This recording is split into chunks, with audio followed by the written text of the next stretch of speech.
Hello everyone, Carrie Bramley, physio and Pilates instructor here. So I've had a request just to go over knee strengthening. I know, just right back to basics, how to start. So I'm going to teach you with a chair. So if you can I've got my chair just here. If you can just, have that organized, and then we can get going. All right. So the key thing with knees. So this is the front of the body here, okay, and the front of the thigh. And you can see our knee muscles, which are called the quadriceps muscles, come from the hip, okay, and they have this funny angle that they come down, all right? So there's one here, you can see it here, one long one, and then they've cut it away, and underneath you can see the other, so there are two that come down. There's one on the side that we call vastus lateralis, and this is our most important one, this one on the inside, vastus medialis, okay. Because, this angle here is also the angle of the femur when it comes down to the knee. So the hip juts out a little bit and then it comes down. So what tends to happen is if this muscle here, this part of the muscle gets weak, the kneecap can glide outwards. Okay, you see the quads tendon actually holds the kneecap and then comes and attaches down here. So the position of your kneecap is totally dependent on what you do with particularly that inner quads muscle called vastus medialis. Okay, some people talk about strengthening your VMO, and VMO is vastus medialis origin. Okay, so I'm going to try and show you that, and I'm going to do it in sitting so you can just concentrate on it. Okay, you could do this sitting on the floor with your legs out straight, but if your hamstrings are a bit shortened, then you're going to battle to get the full straightening of the knee. And it's so important to get that last little bit of straightening. So, what we say is if your knee is straight, it's not straight enough. Or if you think it's straight, it's not straight enough. You've really got to get that last little bit of straightening. Okay. And, I'm not sure what it's like anywhere else in the world, but in New Zealand, our orthopedic surgeons like us, when we're starting to retrain and get people to get their knee muscles strong, they ask us to get our patients to work up to 20 repetitions 10 times a day. So that's 200 a day. And, people sort of balk at that amount, but actually that's only 200 steps, So, but what we do want you to do with those, when you can get up to the 200, and even if it's just 2 or 3 to start with, you do them well. That's the key thing, okay? Don't half-heartedly do it, okay? It's not going to work. You need to really get it done properly. So I'm just going to get my chair. Okay. And I'm just going to do this with my legs because I want you to try and... I've had to really work at this. When I had my back injury, I was 23 and I was playing a lot of hockey. I thought I was fit. And then I injured my back, and I landed up with a really weak right leg, and that's when they discovered the instability in my back called a spondylolisthesis. Luckily, it's only a grade 1, so it's not a major thing. But that's when, you know, when I wasn't getting better I had to ask for help, you know, and through my career, that's why Pilates has been so amazing for me, because that's what got my core. And of course, you know, being a physio, I've been to all these courses, and this is what I've learned. This is all the McConnell stuff. Jenny McConnell, she's an amazing physio in Australia, and this is all her, the McConnell knee techniques. This is the strengthening that she uses. But you know, Pilates had the right idea many years ago as well. It's just, we're lucky we've got all the research that's helped us now. So I'm just bunching all that together for you and showing you. Now, what I'd suggest to start with is you sit right back in your chair, okay, because, you know, then you've got this thigh supported, and you don't actually have to then be holding the whole leg up, because otherwise what you're going to do is you're going to use your hip flexors, and then you're not getting the quad. So just to start with, sit right back in the chair, okay? As you get stronger, maybe you can change that. All right, so I'm going to go up with both just to start with, but you might not manage both, okay? Now, I want you to see my feet, so I might just have to go back a fraction. That's better, okay. So say this was my weaker leg, which is how it started.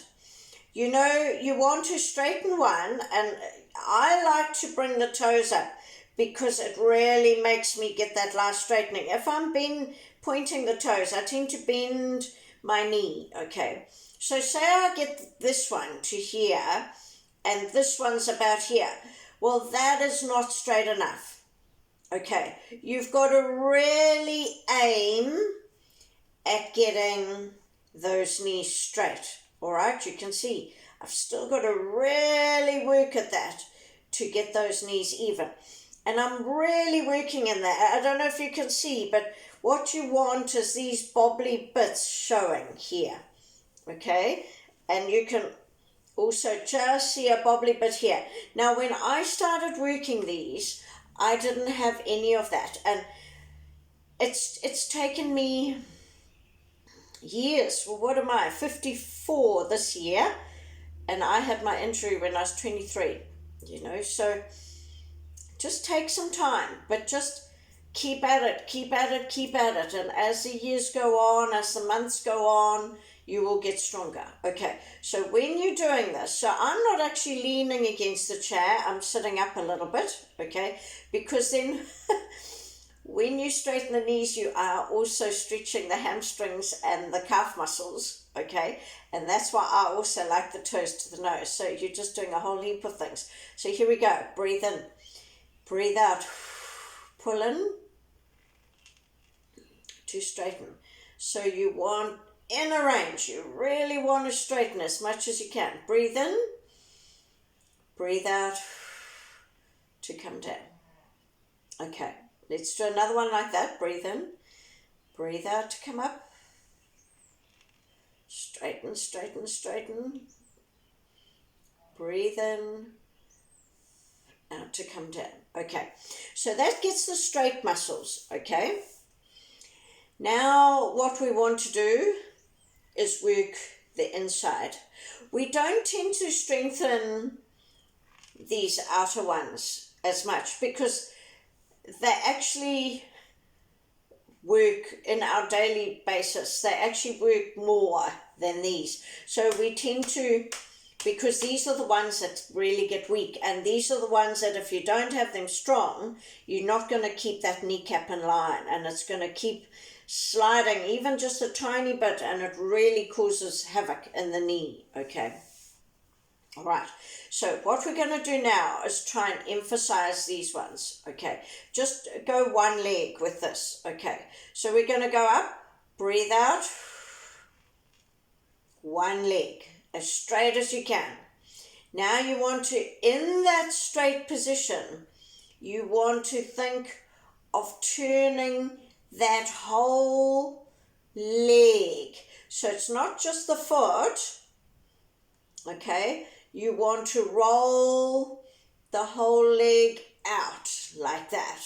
Now, as you roll out, what will end up happening is that you lose that straightening, just a tiny little bit. So then in that position, you want to straighten.